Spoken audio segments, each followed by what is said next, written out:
Class 6 তোমাদের বলেছিলাম মরশুমের দিনের লেখক সুভাষ মুখোপাধ্যায়ের লেখা এই লেখাটা ভালো করে বাড়িতে রিডিং পড়তে। আশা করছি তোমরা সবাই এটা পড়েছ। এই মরশুমের দিনের মধ্যে দিয়ে লেখক সুভাষ মুখোপাধ্যায় এটাই বোঝাতে চেয়েছেন, তোমাদের সেটা বিভিন্ন ছবির মধ্যে দিয়ে একটা ভিডিও করে আমি বোঝানোর চেষ্টা করছি যে এখানে একটা ছোট্ট মফস্বল শহর, যেখানে ডিপোয় বাস দাঁড়িয়ে আছে, ছবিতে তোমরা দেখতে পারবে। সেখানে নানা রকমের লোকজন, তারা গাঁ থেকে গঞ্জ থেকে, শহর থেকে গ্রামে, গ্রাম থেকে শহরে তারা যাচ্ছে নানা রকম নিজেদের কাজকর্ম নিয়ে। এবং এই সময় এই যে বাস শহর থেকে গ্রামে প্রতিদিন যাতায়াত করে, সেখানে আমরা আমাদের নিজেদের জীবনের অভিজ্ঞতা দিয়েও দেখেছি যে এক এক সময় এই বাসে যেন তিল ধারণের জায়গা থাকে না। তো গ্রামে এটা কখন হয়? যখন ফসল ওঠার সময় হয়, অর্থাৎ চারিদিকে যখন ফসলে ছেয়ে যায়, তখন মানুষ ফসল তুলে, গ্রামের প্রতিটি চাষির হাতে তখন কিছু পয়সা আসে এবং তারা তখন সেই সমস্ত দুটো পয়সার মুখ দেখে তারা তাদের জীবনের শখ আহ্লাদ পূরণ করার জন্য গ্রাম থেকে শহরে যায়। এখানে ধন বলতে ধানকে বোঝানো হচ্ছে।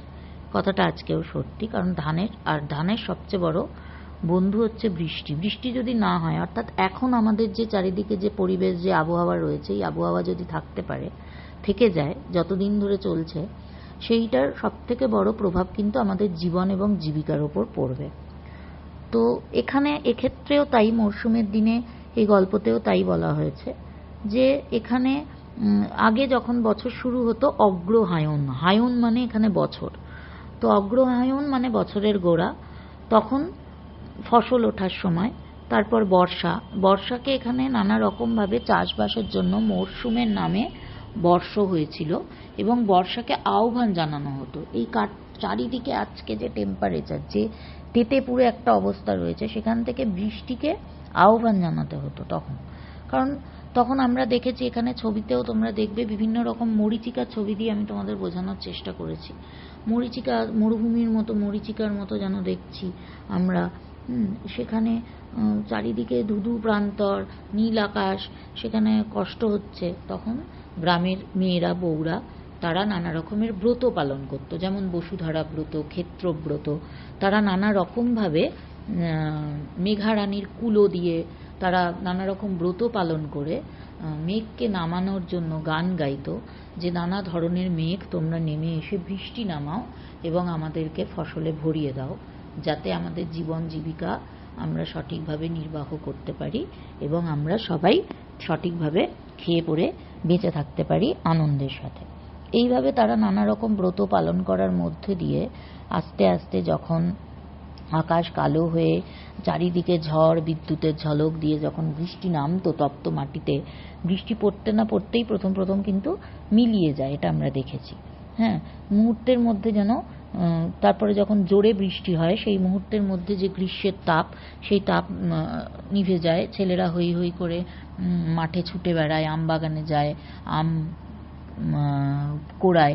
সেই ব্রত দিয়ে আগেকার দিনে তো এরকম, এখন শহরে নানা রকমের ব্যবস্থা আছে, জেনারেটর আছে, ইনভার্টার আছে, কিন্তু আগেকার দিনে শহরে তো সেরকম ছিল না। তখন তারা অন্ধকার হলে হ্যারিকেন নিয়ে সুর করে করে বলতো, ঝড় ঝড় ঝড় একটি আম পর, একটি আম পড়িস নেকো, তলা বিছিয়ে পর, খুকু খাবে পেট ভরে, নিয়ে যাবে ঘর। এরকম তারা করত। এবং এক এক সময় কি হতো, মেঘ উড়ে যেত, বৃষ্টি আসি করেও আসতো না। হ্যাঁ, আকাশ আবার আগের অবস্থায় চলে যেত, তখন তারপরে আবার ঝমঝম করে বৃষ্টি পড়তো। ঠিক আছে, ছেলেরা আনন্দে দুলে দুলে গান করতো, আয় বৃষ্টি ঝেঁপে ধান দেব মেপে, এই সমস্ত হতো।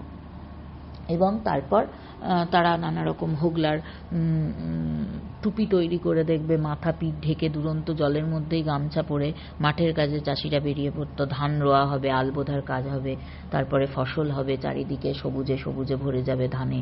হ্যাঁ, তারা করবে, ফসল তুলবে, তারা খুব ভালোভাবে থাকবে। এবং বর্ষার শেষে মেয়েরা ভাদুলি ব্রত বলে একটা ব্রত করতো। তারা মাটিতে আলপনা এঁকে, হ্যাঁ, যেন 7 সমুদ্র 13 নদী তারা পেরিয়ে যাচ্ছে।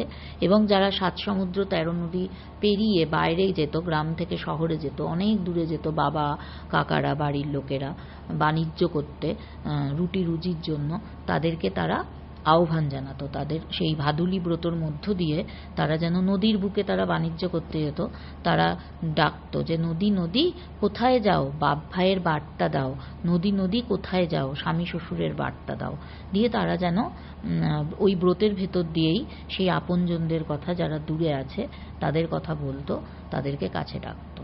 তো এই মরশুমের দিনে এটার মধ্যে দিয়ে পুরো এই গ্রাম বাংলার জীবন জীবিকা, প্রতিদিনকার এই যে ফসল ফলা, ফসল তোলা, এই জীবিকার মধ্যে দিয়ে পুরো চিত্রটাকে তুলে ধরা হয়েছে। এবং আশা করি তোমরা সকলে রিডিং পড়েছো এবং যেটা বোঝালাম তোমরা বুঝতে পারলে। হ্যাঁ, যারা পড়নি এখনও তারা ভালো করে পড়ে নেবে। এবং এটা কিন্তু আমাদের নিজেদেরই জীবনের কথা, সেই কথাই সুভাষ মুখোপাধ্যায় তার মরশুমের দিনের মধ্যে দিয়ে ব্যক্ত করেছেন।